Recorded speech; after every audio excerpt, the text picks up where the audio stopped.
Big Podcast. It's Build a Big Podcast, the marketing podcast for podcasters. I'm David Hooper. BigPodcast.com is the website. That is where to go if you want to grow your podcast audience, make a podcast that people care about, and do something that matters, have impact with your podcast. I've got a newsletter that goes out every Friday. That is there at BigPodcast.com. You can sign up for it. It is free. This is the audio version of that newsletter. The newsletter is called Big Podcast Insider. Thus, the name of this episode, Big Podcast Insider. These are here every week, but all the links, they're in the newsletter, which is on the site, but you can get it every Friday morning if you want. That's my suggestion. It's easy, quick, and ironically, all about less is more podcasting. That's the philosophy I have for podcasting and also for newsletters. So check it out, bigpodcast.com. Have you ever heard the Tim Ferriss podcast? That's a big one. And if you go back to his early episodes, it was very common for him to have episodes that were at least 2 hours. And this is the joke. He's got a book called 4 Hour Workweek. These things were at least 2 hours. So you're talking half of your 4 hour work week. I mean, he was going on and on and on and going down rabbit trails, couldn't get to the point, didn't know how to focus the thing. A lot of podcasters do this. They think a conversation is the same as an interview. It is not. Do your listeners want to hear a conversation sometimes? Yes, they do. But it's also important that you get to the point and have focus. Something that Tim has done recently, and this is good to see. He has had a lot more podcast episodes that come in under an hour, not even 1 hour. This is something that I think is important for you. People do not listen to you because they want to hear you talk. They listen to you because you have something in your brain that is going to come out your mouth, and they want that. And they want you to get to the point fast. It is very much like the situation that we are in the United States. We've got people who are on pills, and we take pills for everything. We take pills to lose weight or gain confidence or forget something. In a nutshell, we take pills to do the things that we don't want to deal with or develop the old-fashioned way. We want a quick fix, an instant fix. This is one of the things that doctors say about painkillers. A lot of patients, they feel if they're not feeling something, like a high feeling, that the painkiller is not working. Well, the painkiller is to have you not be in pain. It's not to necessarily make you high. But no, man, I need something stronger. Well, are you feeling pain? No. The painkiller's working. Is it getting you high? No. It's not supposed to do that, but we equate that. So I think that shows where we are as a society. We really love that instant fix. And podcasters, that's a situation that we run into. We've got an audience. They want an instant fix. They want us to get to the point. So with that said, let's move on with this issue of the Big Podcast Insider. The Washington Post. Have you seen them? They've got a couple things that I think are going to be interesting to you. There's a trend in podcasting, which is shorter equals better. Tim Ferriss is going into it. But if you look at the New York Times, if you look at NPR, and in this case, the Washington Post, you will see podcasts, these morning news shows, the examples that I'm thinking about. They're 7 minutes, 8 minutes. Washington Post has something where they want 3 minutes of your time. This is for a newsletter, not a podcast, but we'll get to their podcast here in a minute. Why is that? It's because people are busy. Beyond that, we don't have the attention span or the focus that is needed for an hour-plus long podcast. One of the things that I talk about in my book, and if you're not familiar with the book, it's called Big Podcast. I mentioned the website, bigpodcast.com. If you want more info on the book, bigpodcast.com/book. There's a free audiobook with Audible trial. It's not a short one. It's over 10 hours long because it goes deep into podcasting. But I talk about this, and I talk about having a podcast that will fit into one of two things. One, a workout. And a lot of people, if they're going to do a Stairmaster workout or something, 20 minutes. Commute, about 20 minutes. If you look at sitcoms on TV, 22 minutes with commercials. A lot of people are used to paying attention for 20 minutes. So that was my advice. Get something that will fit into 20 minutes. However, podcasting is becoming more and more popular. Sometimes people don't even have 20 minutes. And we're listening to podcasts beyond just the gym or just to commute. Maybe we're waiting on somebody. We got 5 or 10 minutes to kill. Oh, here's a podcast I can listen to. That's going to give you an advantage. This is something that I learned from my time in the music industry. When I got started in radio, I was doing radio promotion. And if we had a short song, there was a great opportunity for it to get more airplay because a DJ would get to the end of his shift. He's got to wait for the top of the hour, the ID, the news break, whatever he's going into. He's got maybe a couple minutes, maybe 3 minutes. Well, if you've got a short song, you can squeeze that in there. Say it's 2 minutes and 30 seconds. It's going to fit perfectly as opposed to the 5-minute song or a song that's longer. And that's one of the things that you're seeing in music now. If you listen to current music, you go on Spotify and you look at the current top hits, they're becoming shorter too. This is a trend all around, not just in podcasting, not just in newsletters, but even in the entertainment that we've got. I've got an article that I linked to. It's called Fewer Words Equals Better Podcast. That will help you to get going. It gives you some concepts that I got from a stand-up comedian. This guy's counting words, man. If he can tell a joke in 4 words that took 5 words initially, he's thinking to himself, hey, I got to the joke 20% quicker. The audience is going to find that funnier over the life of this set. I've also got the link to what the Washington Post is doing. Again, all of this, bigpodcast.com/newsletter. That is the direct link. Next up, a small plan for your big podcast. Speaking of short and to the point, I posted a podcast business plan template on the Big Podcast Instagram page. Several people jumped on it.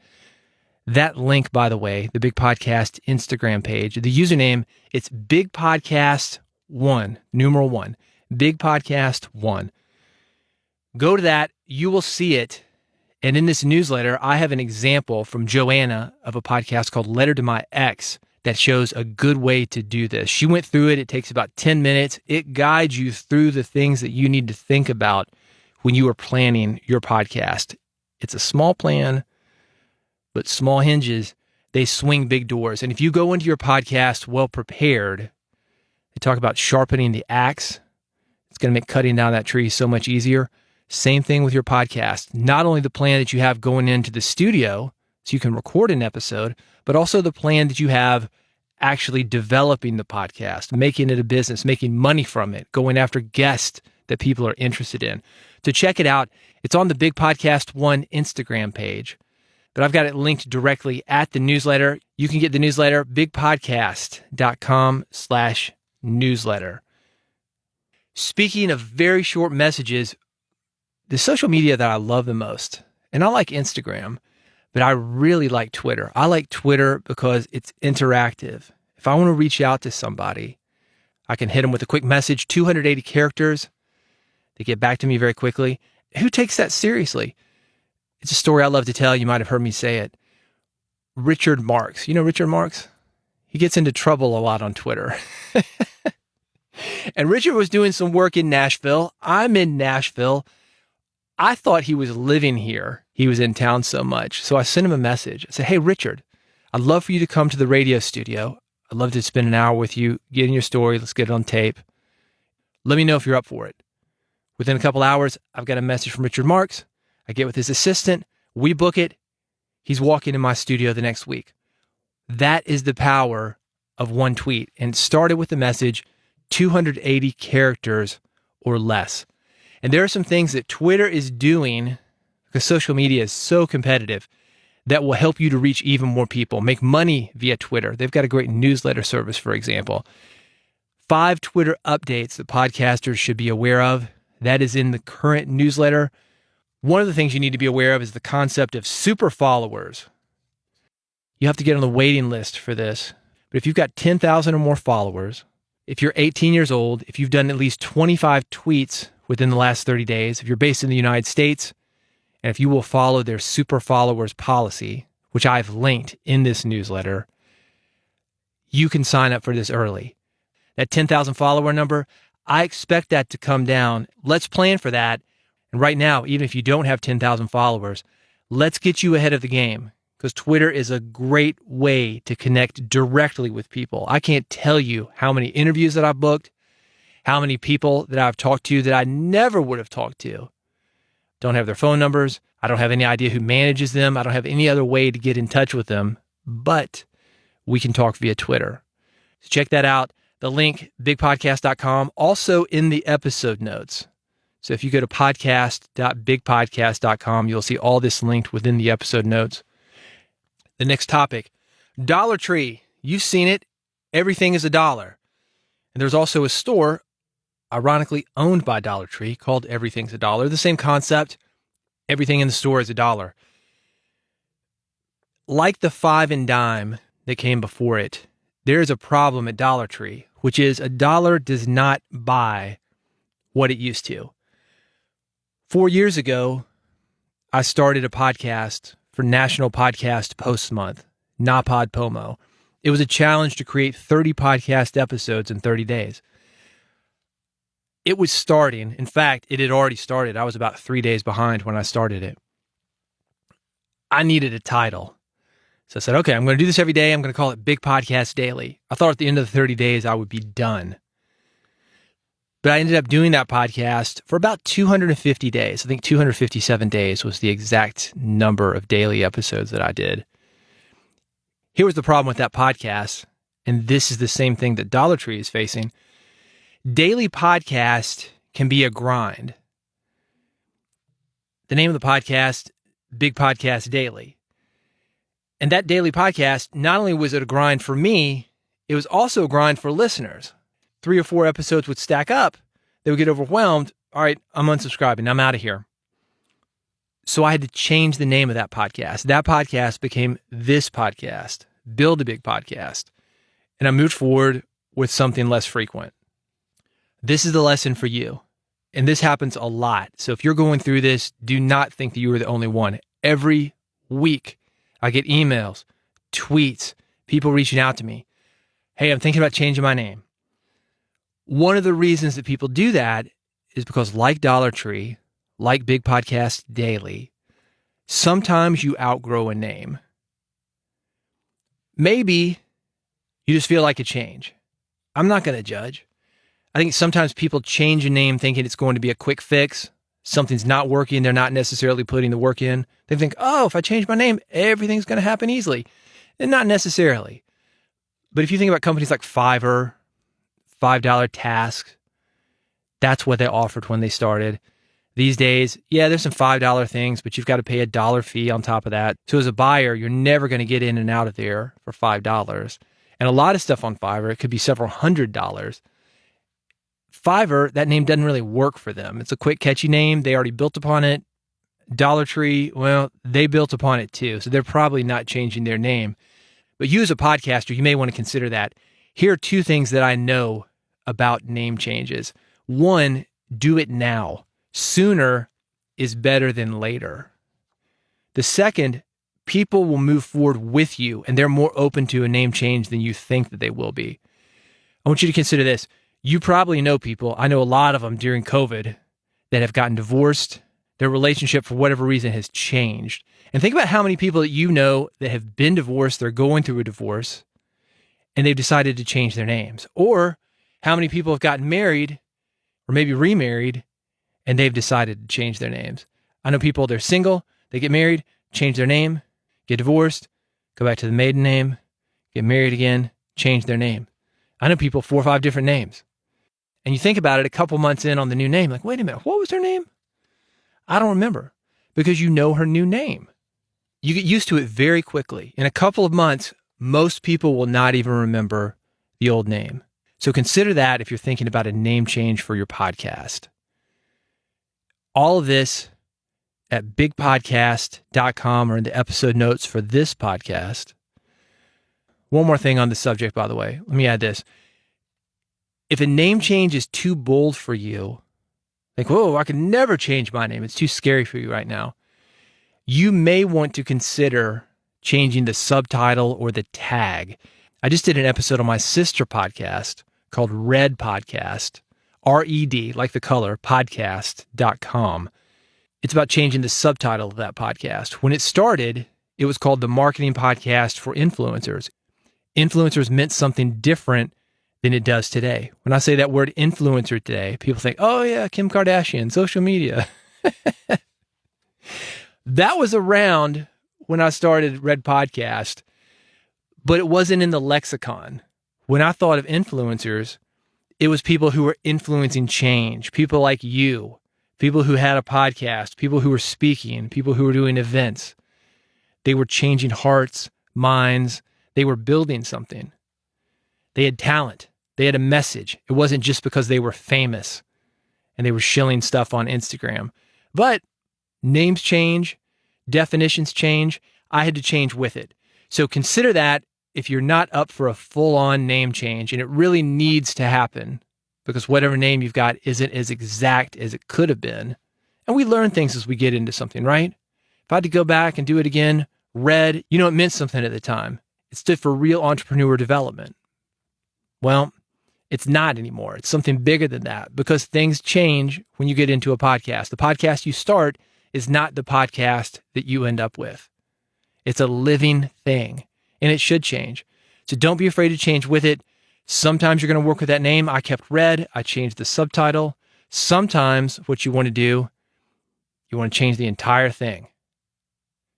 Divorce yourself, change your name, start over again. And it's easier to do than you think. More information in this issue of the newsletter. Next item, why your podcast and newsletters should be shorter. This is from a radio guy.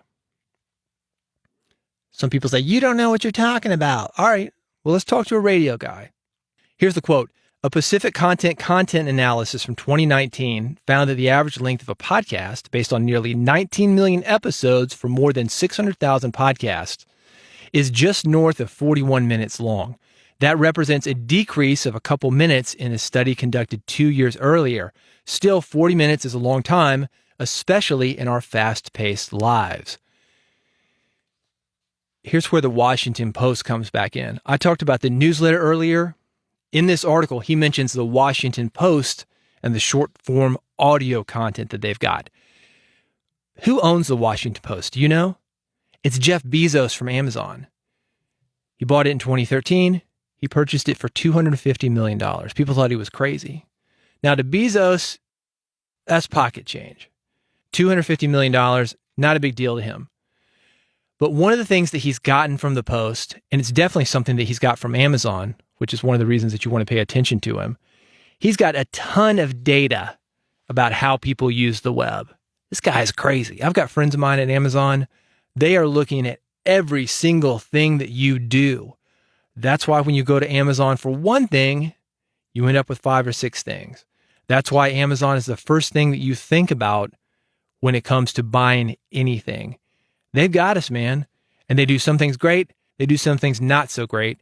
But one of the things they've got a lock on is the data that they've got on us. So you should listen to it. It's certainly worth a listen and a look to see and hear what they are doing. Again, this and everything else, it's linked in the episode notes to this podcast or bigpodcast.com/newsletter if you want to get the newsletter.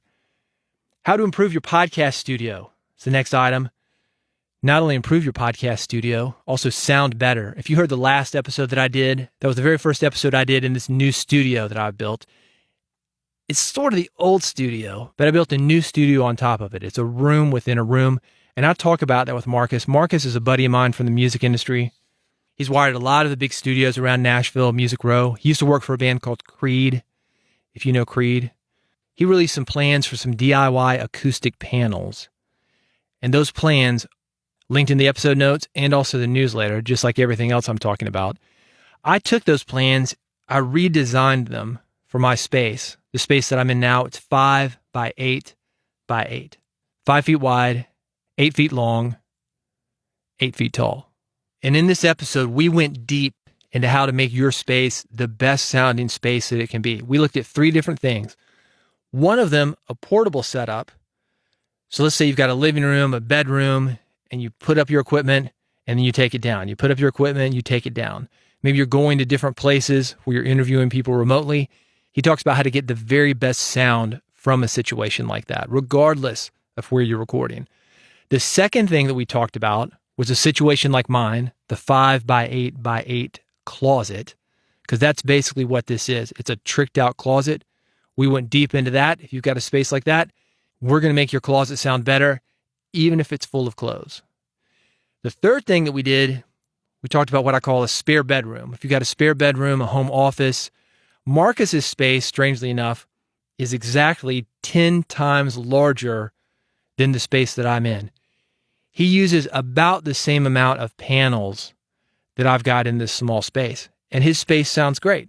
So we analyzed his space compared to my space, the closet, and we talked about remote panels. Here's a few of the things that we went over. We talked about the room within a room concept. We talked about recording with a monitor, what you need to know if you've got a computer monitor in front of you, how that affects your sound. Setting up a portable studio that sounds great. We talked about how to use curtains, how to deal with windows. The best place to record in your house, if you have options to move from room to room to room. We talked about books and why books are a great thing to have in your studio, how they move sound around, how to position them so they can actually diffuse the sound and make what you're recording sound better. Packing blankets, are they good? We talked about it. Foam, is foam good? We talked about it.